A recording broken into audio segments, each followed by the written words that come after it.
Imagine this. 298 Marines surrounded in a rocky canyon. Every cliff face alive with enemy fire. Every second slipping closer to disaster. Command hesitated, unwilling to risk danger-close strikes. The men on the ground braced for the worst until a voice crackled through their radios, steady and defiant. It was Captain Aaron Callahan, the pilot mocked as a desk officer. In that moment, she broke every rule, flew into the impossible, and changed history. Before we dive in, tell me in the comments, where are you watching from? I love seeing our military family spread across the world. Captain Aaron Callahan was 29 years old, though her presence suggested someone younger, still waiting to be taken seriously. She stood just over 5.5 feet tall, slim build, with brown hair tied neatly back beneath her cap. Nothing about her looked intimidating. In the hangar, surrounded by towering fighter jocks and swaggering crews, she seemed almost invisible. And that was exactly how most prefer to treat her. Invisible. They had a nickname for her that spread quietly but stuck hard, the desk pilot. It was said with grins and shrugs. She signed off on maintenance logs, prepared weather briefings, shuffled papers in the operations room. And when she did occasionally sit inside the cockpit of her beloved A-10 Thunderbolt II, it was usually for a training hop, never for a mission that mattered. Others got those slots. Men with louder voices, brasher confidence, and reputations polished by years of stories swapped over beers in the mess. Aaron, by contrast, left the mess early. She preferred a quiet meal, often alone.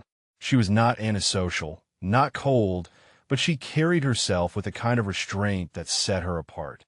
Some mistook it for weakness. Others called it fragility. None saw what lived beneath it. Every base had its pecking order, though few would admit it. The fast jet pilots, the F-16 and F-15 crews, stood at the top. They were the knights of the sky, sleek aircraft and sharper attitudes. When they walked into a room, conversation slowed. Mechanics admired them. Infantry Marines cheered them. Below them came transport crews, C-130 pilots, helicopter operators, the lifeblood of logistics. They were not glamorous, but they earned respect for getting Marines and supplies where they needed to be. Then came those like Aaron, placed at the bottom by perception rather than skill. She wore the same wings on her chest as the others, but to many she was just another officer assigned to paperwork, a pilot in name only. The culture was crueler than open insults. It thrived on small dismissals, a chuckle when she spoke up in briefings, a mechanic shaking his head as she walked past, another pilot muttering, "Don't strain yourself, Callahan. Save it for the spreadsheets." And yet Aaron endured it in silence. What none of them knew was the history etched into her life long before she set foot in Afghanistan. Aaron was born into a family where service was not an option, it was tradition. Her father, Master Sergeant Tom Callahan, had served 3 tours in Vietnam with the Marines before an IED took his left leg in Iraq. Her brother Daniel had followed the same path, earning his Eagle, Globe, and Anchor before dying in Fallujah at just 22 years old.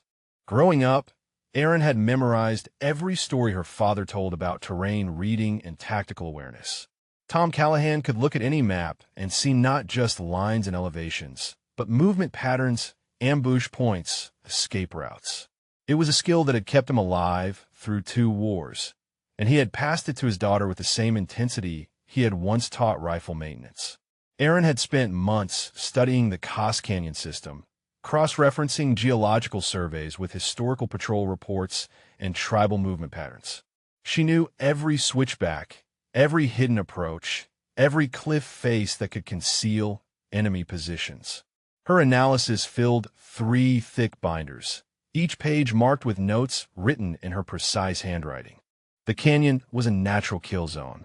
Steep walls rose 200 meters on both sides, creating perfect firing positions for anyone holding the high ground. The floor was barely wide enough for 2 vehicles, forcing any ground force into a single-file formation with no room to maneuver. Worse, the canyon had only 2 exits, both easily blocked by small enemy teams. Aaron had documented 17 separate incidents over the past year, where Marine patrols had been ambushed in similar terrain. The pattern was always the same. Enemy forces would allow the lead elements to enter the canyon, then close both exits and pour fire down from concealed positions. It was textbook tactical doctrine, and the Cos Canyon was perfect for executing it. She had submitted her analysis through proper channels 3 times. Each time, it had been filed away without response.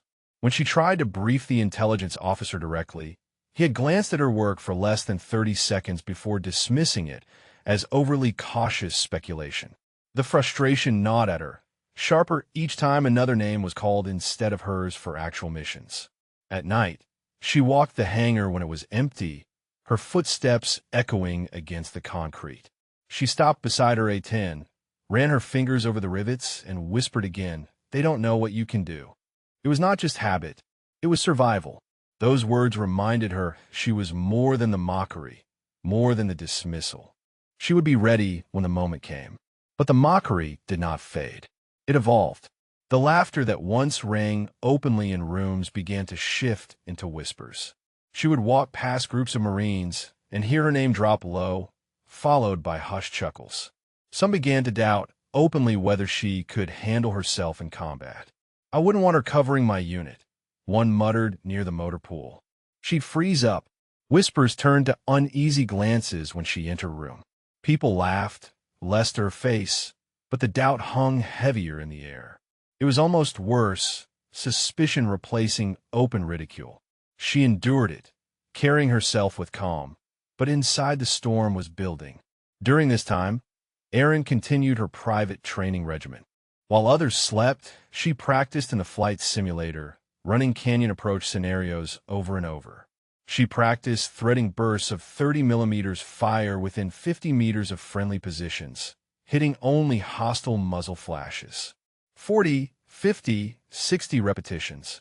She drilled until her hands ached and her eyes blurred. No one saw, no one knew. 2 days before the deployment, she walked past a group of officers in the mess.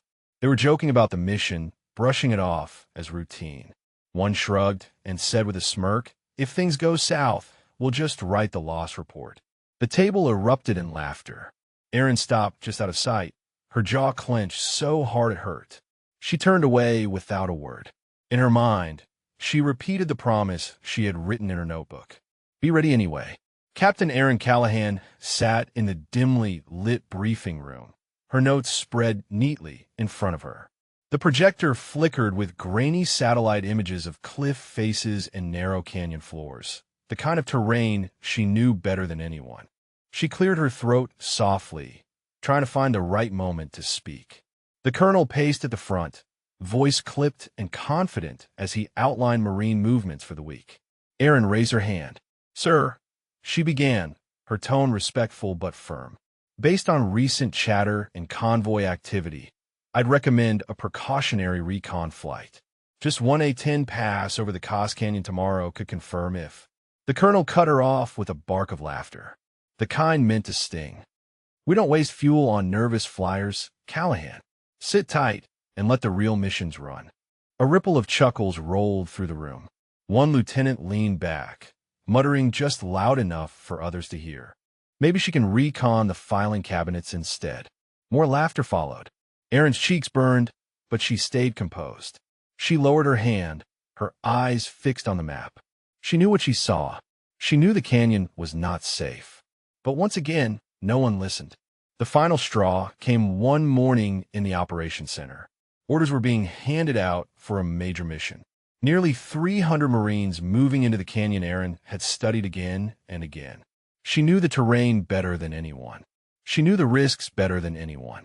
When the colonel listed off the air cover assignments, her name was not included. "Sir," she said carefully, her voice steady, "I know that canyon. I've studied it extensively. If the enemy has fortified those cliff faces, they'll be exposed. I can provide effective." He raised a hand, silencing her. "You're not on the roster, Callahan." End of discussion. Her mouth went dry. She wanted to argue, to demand they listen, but the colonel's stare cut off any hope of being heard. Around the table, officers shifted in their seats. No one spoke up. No one supported her. The briefing moved on as though she had not spoken at all. Erin sat frozen in her chair, her notes clutched tightly in her lap. Her mind screamed with the certainty of what was coming, but her lips stayed closed. She had been ignored too many times before. Later that day, she overheard the same officers joking outside the ops center. One shrugged, lighting a cigarette. "If things go south out there, we'll just write the loss report." Another laughed. "Yeah, good thing Callahan's around. She can draft it up quick." The laughter stung, sharper than before, because this time the stakes were real. This was not just about her pride or her place in the hangar's pecking order. This was about lives. 298 of them. Marines were walking straight into the trap she had predicted, and command did not even see it. Erin clenched her jaw until it hurt, turned away, and walked back toward the hangar.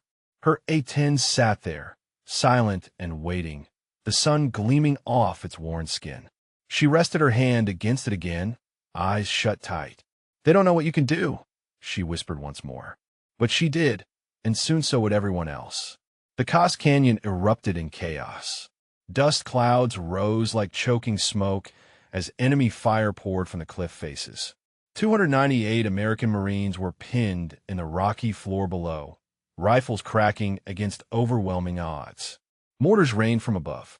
Ammo was running low. Panic clawed at the edges of every radio transmission. Three sides hot. We're boxed in, a desperate voice shouted over comms.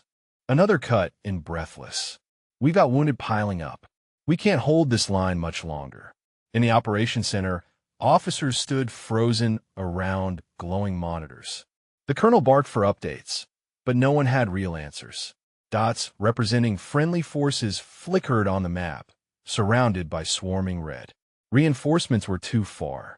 The cliff faces made standard airstrikes impossible without endangering the men trapped below.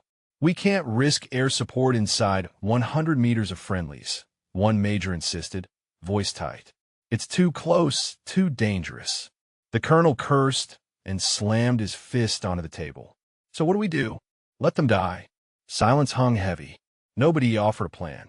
Nobody wanted their name attached to failure. Yet everyone could see the truth written in red across the screen. Those Marines were running out of time. On the far side of the base, away from the noise of the ops center, Erin Callahan sat at her small desk. The reports she had warned them about had all come true. She could almost picture the canyon in her mind. Every cliff face, every fold in the terrain, every danger she had circled on her maps. Her chest felt like it was being crushed. She pulled a notepad from her drawer and scribbled one line. "If you're reading this, I acted because 298 lives mattered more than orders." She tore the page loose, folded it, and slid into her locker. Then she stood steady and calm and walked toward the hangar. Her A-10 waited, fueled and armed from its last check. Mechanics had finished their work hours ago, assuming it would sit idle yet again. Erin moved with purpose, every action deliberate. Flight suit on, helmet in hand, checklists run by memory. Oil, hydraulics, fuel pressure, armaments. Her hands moved like water over stone. Smooth, practiced, unstoppable. Climbing into the cockpit, she strapped in and pulled the canopy down. For a brief second, her reflection caught on the glass. She saw herself, not as the base did, a desk pilot, but as she truly was, ready, capable, unafraid. Her left hand gripped the throttle, and the sleeve of her flight suit rode up just slightly. The tattoo inked on her wrist, her brother Daniel's Marine unit insignia, caught the cockpit light. She pressed her thumb over it once, silently. Then she pushed the throttle forward. The twin engines roared to life, shaking the ground. A few ground crew turned, startled, rushing toward the jet. By the time they realized what was happening, she was already rolling. Control tower voices crackled with alarm. "Callahan, abort. You're not cleared for takeoff." "Repeat, abort immediately." Erin did not answer. She pushed harder, the A-10 thundering down the runway. Seconds later, wheels lifted from asphalt and the hog clawed into the sky. Above the canyon, Marines crouched low, their rifles spitting short bursts to conserve rounds. The air was filled with dust, gunfire, and shouts. They had all resigned themselves to dying in that rocky bowl. Then, a new sound cut through the chaos, the unmistakable growl of an A-10 overhead. Heads snapped skyward. "Is that?" one Marine muttered in disbelief. The radio crackled alive in the trapped commander's ear. A calm, steady voice cut through the noise. "Ground unit, this is Thunderbolt inbound. Mark your position with IR. I see you." The commander grabbed his mic, voice cracking. "Whoever you are, keep firing. You just gave us breathing room." Erin angled in. The canyon unfolded beneath her exactly as she had imagined. Cliff faces crawling with muzzle flashes. Heavy gun emplacements chewing into the earth where the Americans were pinned. She lined up her first run, crosshair steady. Her fingers squeezed the trigger, unleashing the Gu-8's roar. 30mm shells ripped across a fortified nest, erasing it in a shower of stone and silence. Marines below watched, stunned. The gun that had been hammering them moments earlier went still. A cheer rose, ragged but real. Erin banked, climbing back through the dust. Her pulse was steady, her breathing even. She was doing what she had trained for in silence, what she had whispered to her jet every night, showing them what she could do. Another run, another burst. Enemy fighters scattered, their arcs of fire broken. In the chaos, a Marine glanced skyward and whispered, "Valkyrie." The name spread through the comms like wildfire. Years ago, during training exercises, Erin had earned that call sign for her precision and calm under pressure. It had been forgotten, buried under months of mockery. But the veterans remembered now. "It's her," someone breathed. "Valkyrie's up there." Back at headquarters, higher command patched into the net. A general's voice came through, clipped and incredulous. "Who is flying that hawk?" "Report immediately." Silence answered, broken only by the roar of Erin's cannon on another run. "She's saving nearly 300 men," one operator muttered in the op center. The colonel's face turned pale as realization sank in. The dismissed desk pilot was the one holding the line. "Callahan, stand down immediately," the general barked over comms. "You're not authorized. Return to base at once." Erin flicked off the command frequency, leaving only the ground unit in her ear. Orders did not matter now.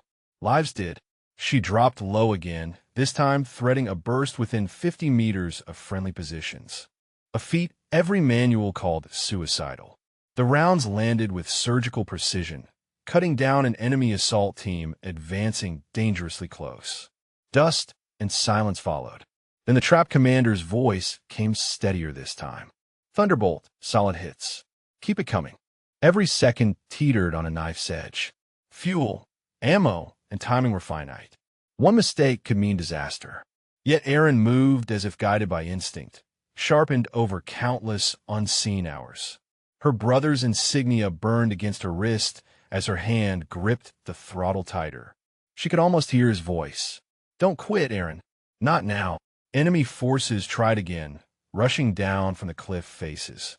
Erin rolled into them, unleashing another precise line of fire that stopped the charge cold. Each run became closer, tighter, more dangerous. Sweat trickled down her back, but her voice on the radio never wavered. "Ground unit, shift left. I'll clear the ridge." Her bursts opened corridors of survival, each one carving seconds that stretched into lifelines. In the operations center, disbelief turned to hushed awe. The same officers who had once laughed now watched the radar feed, unable to deny what they saw. One pilot alone, defying orders, saving hundreds. The general came back on comms, his voice less commanding, more human. "Whoever you are, Godspeed. Finish it." Erin did not respond. She did not need to. She lined up again. The battlefield her canvas, precision her brush. Every dive, every squeeze of the trigger was a gamble with death. But to the men below, she was no longer the quiet pilot mocked in hangars. She was Valkyrie, guardian of the doomed, rewriting the outcome of history with each thundering pass. By the time the sun dipped lower, the canyon had transformed. Where there had been chaos, there was order. Where there had been despair, there was hope. Marines moved again, no longer caged, but advancing, protected by the relentless shadow overhead. The woman they had once dismissed as fragile was flying like no one else could, and 298 lives now depended on her refusing to stop. Erin's A-10 screamed through another dive, her cannon finding targets with mechanical precision. Each burst eliminated another threat, another gun position that had been raining death on the Marines below. The enemy was beginning to break, their coordinated ambush dissolving into panic as their carefully planned positions were systematically destroyed. "Thunderbolt, you're taking heavy fire from the eastern cliff," the ground commander warned. Multiple muzzle flashes, coordinates to Savannah. Erin banked hard, her aircraft shuddering under the stress. She could see the tracers reaching up toward her, bright streaks cutting through the dusty air. But she had trained for this moment her entire career. Every simulation, every dismissed briefing, every night spent studying canyon terrain had prepared her for exactly this scenario. She rolled inverted, diving at an angle that should have been impossible in the confined space. The cliff faces rushed past her wingtips with mere meters to spare. Her crosshairs settled on the enemy position, and she squeezed the trigger. The GAU-8 cannon erupted, sending a stream of depleted uranium rounds into the rock face. The explosion was immediate and devastating. The entire gun position disappeared in a cloud of dust and debris. Secondary explosions rippled along the cliff as ammunition stores detonated. The Marines below cheered as another source of enemy fire went silent. But Erin was far from finished. Her fuel gauge showed she had maybe 20 minutes of flight time remaining, and her ammunition counter was dropping with each engagement. She had to make every shot count. The Marines below were still trapped, still taking fire from multiple positions carved into the canyon walls. "Thunderbolt, we've got movement on the northern approach," the ground commander reported. "Looks like reinforcements trying to flank our position." Erin pulled her aircraft into a climbing turn, scanning the rocky terrain below. Through her targeting pod, she could see enemy fighters moving through a narrow ravine that would put them behind the Marine positions. If they succeeded in their flanking maneuver, the trapped unit would be surrounded completely. She rolled into another dive, this one even more dangerous than the last. The ravine was barely wider than her aircraft's wingspan, with jagged rock formations jutting up on both sides. One miscalculation would send her crashing into the canyon wall. But the Marines needed her, and she would not let them down. Her cannon roared again, the stream of 30mm rounds stitching across the narrow ravine. Enemy fighters scattered, some falling, others diving for whatever cover they could find. The flanking attack dissolved before it could develop, buying the Marines precious time. "Outstanding work, Thunderbolt," came the voice from below. "You just saved our bacon." But even as Erin pulled out of her dive, she could see more enemy positions lighting up along the cliff faces. They were adapting to her tactics, trying to coordinate their fire to bring down her aircraft. Tracers crisscrossed the air around her, some passing close enough that she could hear them over the engine noise. Back in the operations center, tension had reached a breaking point. The colonel stood rigid, watching the radar display as Erin's aircraft danced between the canyon walls. Every few seconds, her altitude would drop dangerously low as she engaged another target, then climb again as she evaded return fire. "She can't keep this up much longer," one officer muttered. "She's flying on fumes and prayers." The general who had initially ordered her to return to base now watched in stunned silence. He had never seen anything like this in 30 years of military service. One pilot, acting alone, had turned the tide of an entire battle. The Marines who should have been overrun hours ago were not only surviving, but beginning to regain the initiative. "Sir," a communications operator called out, "the rescue helicopters are 10 minutes out. If she can hold them for just a little longer." Erin's voice crackled over the radio, calm despite the chaos surrounding her. "Ground unit, mark your LZ. Birds inbound. I'll keep the skies clear." She knew the most dangerous part was still to come. The helicopters would be vulnerable during the extraction, and the enemy would throw everything they had at preventing the rescue. But she had come this far. She would see it through to the end. The enemy seemed to sense that extraction was imminent. Suddenly, every remaining position on the cliff faces opened fire simultaneously. It was their last desperate attempt to finish what they had started. Mortars began falling with renewed intensity, and small arms fire reached a crescendo that made the canyon walls echo like thunder. Erin responded with a fury that matched the enemy's desperation. She dove straight down the center of the canyon, her aircraft screaming through a corridor of death. Tracers streaked past her canopy, some so close she could feel the heat. But her focus never wavered. She had become one with her machine, an instrument of precision violence. Her first target was a heavy machine gun nest that had been raking the landing zone. The 30mm round struck with devastating accuracy, silencing the position in a shower of sparks and debris. Without missing a beat, she pulled into a climbing turn and engaged a mortar team that had been dropping rounds dangerously close to the Marine perimeter. "Jesus Christ," one of the trapped Marines whispered, watching the display above. "She's flying through hell itself." The operations center had gone completely silent. Every officer, every technician, every person in the room watched the radar display with the reverence usually reserved for witnessing miracles. Erin's aircraft moved across the screen like a deadly ballet, each turn precisely calculated, each attack run executed with surgical precision. Fuel state critical. Erin's voice came over the radio for the first time, showing strain. But there was no panic, no uncertainty, just the calm acknowledgement of a professional doing her job. "Thunderbolt, break off," the ground commander pleaded. "You've done enough. Save yourself." "Negative," Erin replied immediately. "I can see the dust clouds. Birds are 2 minutes out. I'm staying until every Marine is airborne." She lined up for what everyone knew might be her final attack run. Her fuel was nearly gone, her ammunition down to the last few hundred rounds. But below her, enemy fighters were making one last push toward the landing zone, trying to disrupt the evacuation before it could begin. Erin pushed her throttles forward one more time, diving into the teeth of concentrated enemy fire. This time, she held the trigger down longer than she ever had before, walking her cannon fire across multiple targets in a continuous stream of destruction. Rock exploded, weapons fell silent, and enemy fighters scattered in all directions. When she finally pulled out of the dive, a strange quiet had settled over the canyon. The constant chatter of enemy weapons had been replaced by an eerie silence, broken only by the distant sound of approaching helicopters. "All positions suppressed," Erin reported, her voice now clearly showing the exhaustion of sustained combat. "LZ is clear for incoming birds." In the operations center, someone started a clap. Then another person joined in. Within seconds, the entire room erupted in applause for a pilot they could not even see, flying an aircraft that by all rights should have been shot down 20 times over.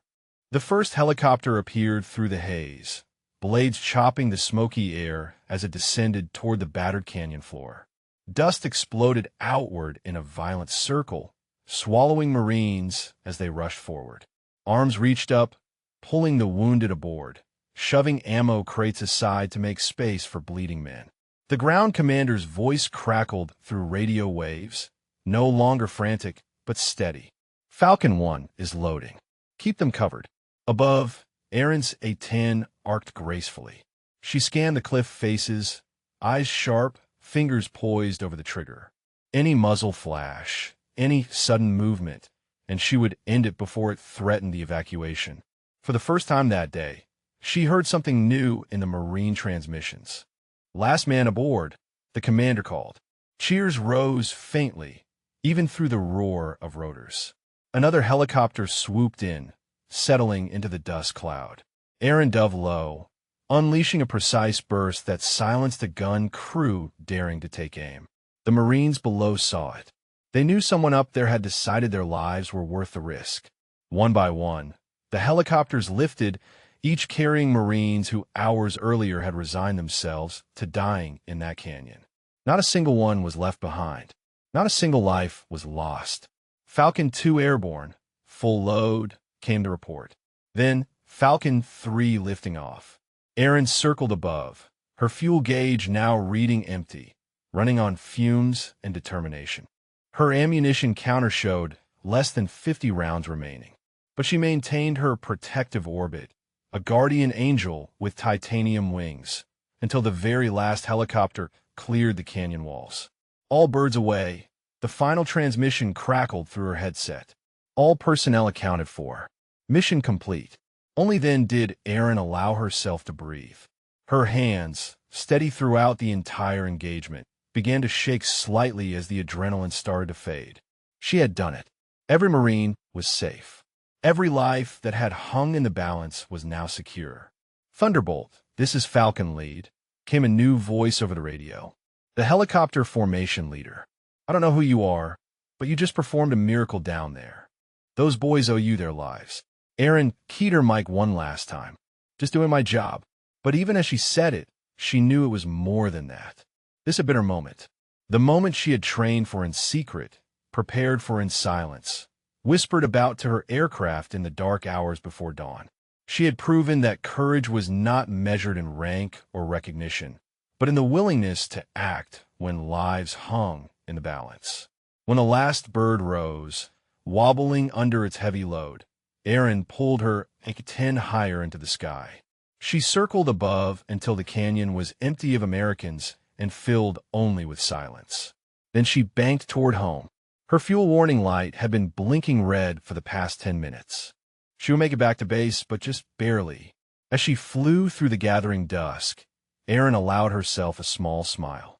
She had silenced the doubters in the most definitive way possible. Not with words, but with actions. Back at the base, news spread faster than official channels could contain it. Mechanics, medics, clerks, infantry Marines all knew something had happened. Something extraordinary. They crowded near the flight line, eyes searching the horizon. When Erin's A-10 finally appeared, a dark speck against the orange sky, the crowd fell silent. The aircraft approached with engines barely running, fuel tanks bone dry.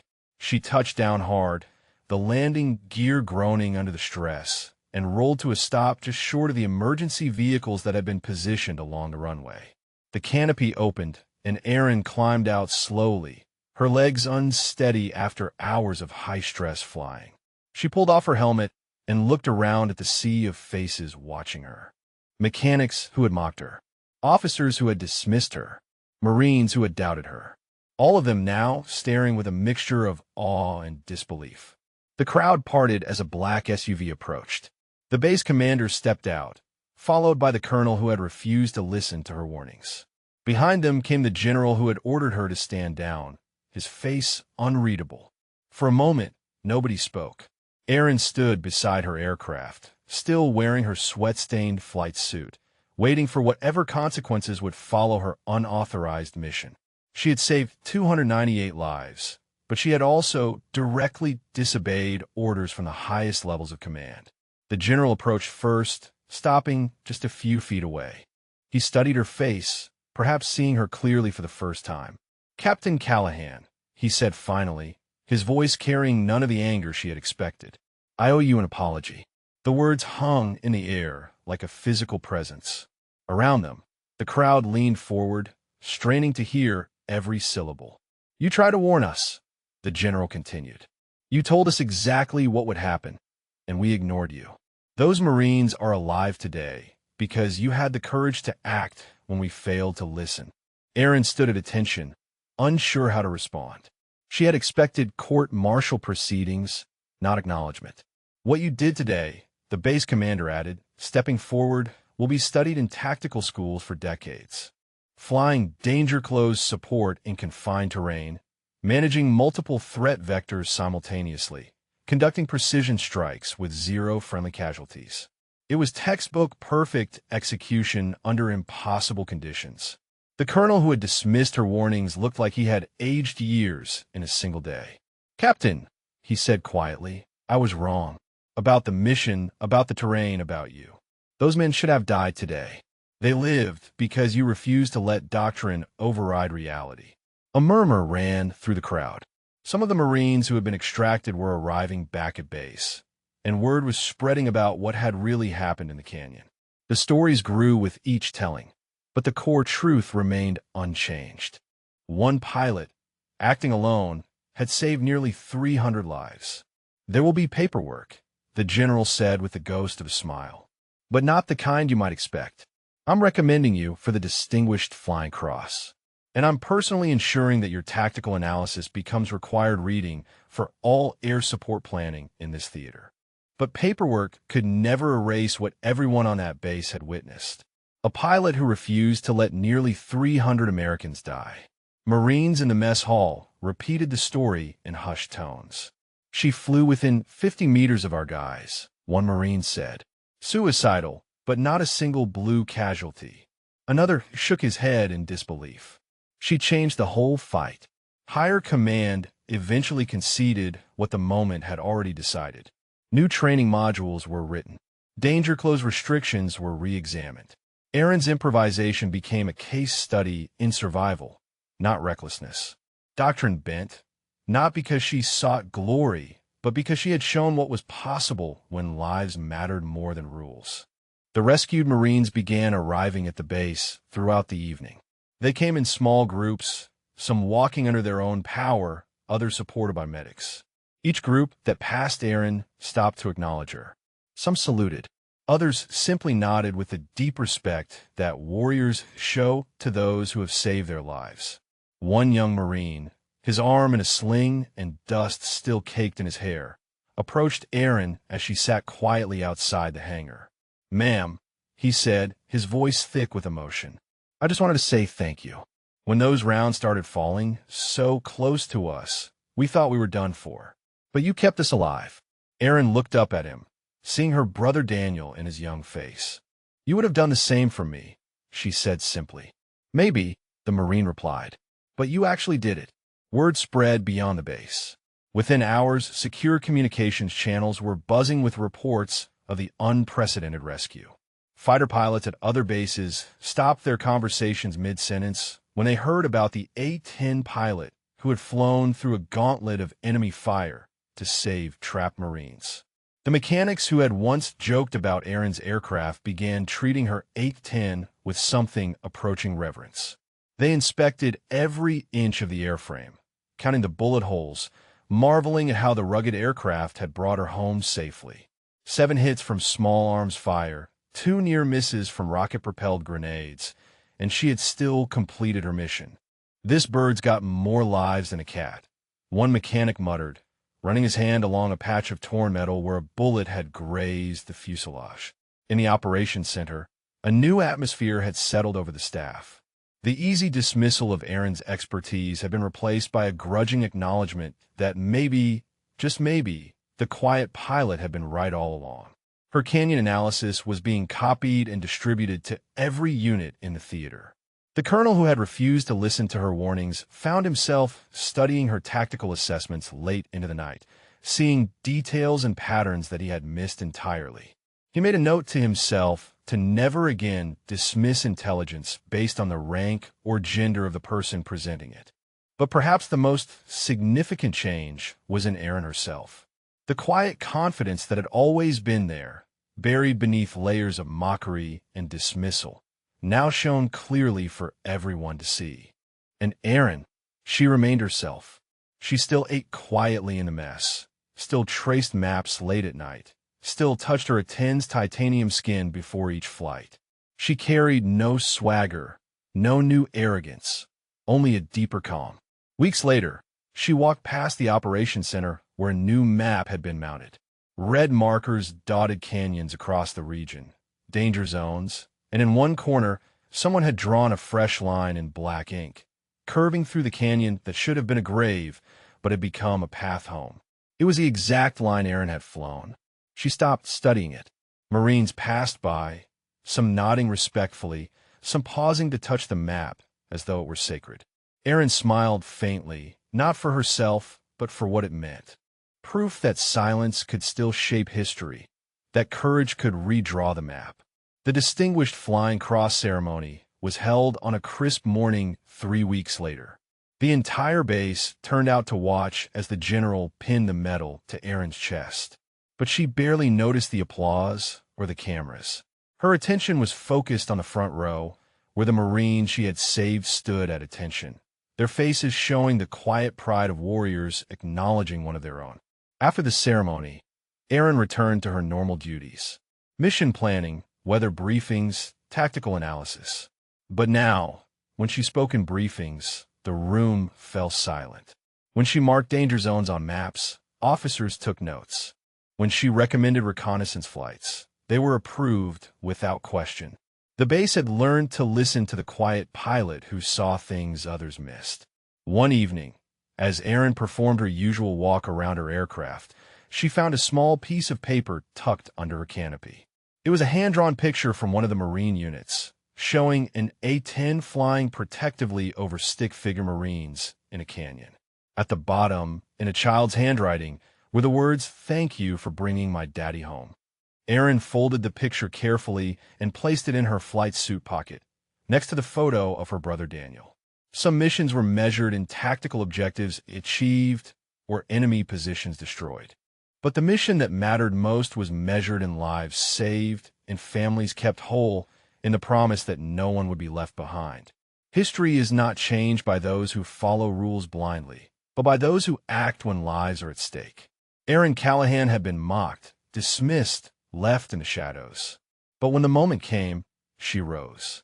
And because of her, 298 Americans went home alive. The desk pilot no one wanted had become the warrior everyone needed. One woman, dismissed as too weak, proved that courage is measured not in rank, but in sacrifice. She turned silence into strength and doubt into history.